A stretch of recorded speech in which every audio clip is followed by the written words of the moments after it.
سبحانی احمدجان ساکن 23 ساله ناحیه شمس‌الدین شاهین بعد از تقریباً 2 ماه خدمت در ارتش با بلیط حربی به خانه برگشت، اما خوشحال نیست. میگوید از درد روده و ستون مهره اذیت میکشد و به سنجش به سربازی برده شد و حالا وضع سلامتیش بدتر گردیده.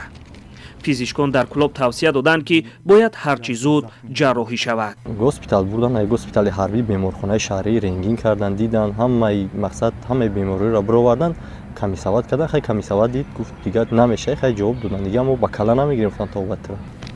سبحان را در ماه نوامبر سال 2023 به خدمت حربی بردند. در یک قسم نظامی وابسته به وزارت دفاع در ولایت سوغد بود. تنها 1 ماه تاب آورد، سپس در بیمارستان جای کردند. سلامتی بدتر همه ورم آورد، رودو دیگه دست کلم کرد، رودو هم از اپورت یکی نوز بیاد اپرات سکنم دیگه، هیچ کی مقصد پروی بودم ایرویکگی پروی من نداره، روزی هم خدمت میگه دیگه. حالا او بلیط حربی دارد. در آن سبحانی احمدجان را بیمار و غیر قابل خدمت نوشته اند. چیزی که به گفته خانواده‌اش باید کمیسیون دعوت پیش از فرستاندن او به قسم نظامی انجام میداد. آنها طلب دارند که سببگاران این وضع از جمله مأموران کمیسیونت حربی جزا گیرند. همه رو خیلی ما عذاب کشیدگیم، ما 1 ماه خدمت کردیم، فقط مقصد دروغتی خدمت نگاه و بین میکردم. خیلی کسی که کرده مقصد به جزاش باید برسه، که ما خیلی عذاب کشیدگیم در حساب سلامتی. رادیوی آزادی 1 ماه پیش درباره قضیه سبحانی احمدجان گزارش داد.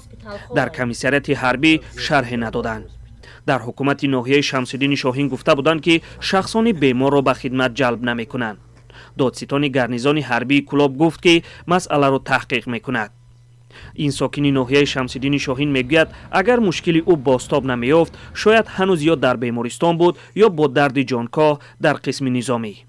حالا حجت‌های طبی در دست روزش را در بیمارستان ها میگذراند. میخواهد که جراحی کند و خود را از بند بیماری برهاند، اما نمیداند این کار کی و چگونه امکان پذیر خواهد شد.